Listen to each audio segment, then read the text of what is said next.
Trudeau calls it, quote, a nation-building project. A reliable, efficient, high-speed rail network will be a game changer for Canadians, slashing travel times by half, getting you from Toronto to Montreal in 3 hours. It'll stimulate our economy, strengthen the bonds between cities and our two most populous provinces, and reduce costs for businesses while improving their productivity and competitiveness.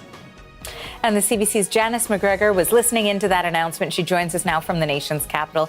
Hey, Janice. So a high-speed rail line going from Toronto to Quebec City has actually been discussed for years. Tell us a little bit more about this latest announcement and why it's happening now. And we've known since October that the Trudeau government did intend to proceed with a high-speed rail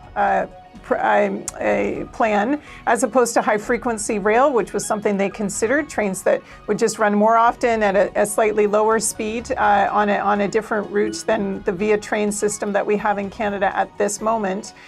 They are going all the way with the high-speed option. They are doing this in the form of a public-private partnership, a PPP. We learned today that they have not signed the contract for this yet, but apparently coming, depending on who was talking, within days or within weeks here. The timing on that politically is kind of interesting, and we'll talk about that in a moment.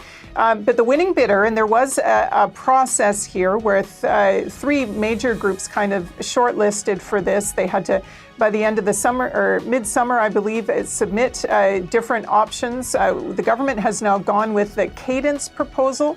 That is the group that was working with a partner affiliated with high-speed rail in France. Also, the company that sort of the previous SNC-Lavalin. Also interesting about this bid, this consortium that was picked has involvement with Air Canada, which raised some eyebrows, given that if we eventually do have an efficient high-speed rail system in this country, that would presumably eat Air Canada's lunch in terms of its short-haul flights. But Air Canada involved in this bid would have a line of sight on exactly kind of how the rail competitor for its business would be unfolding.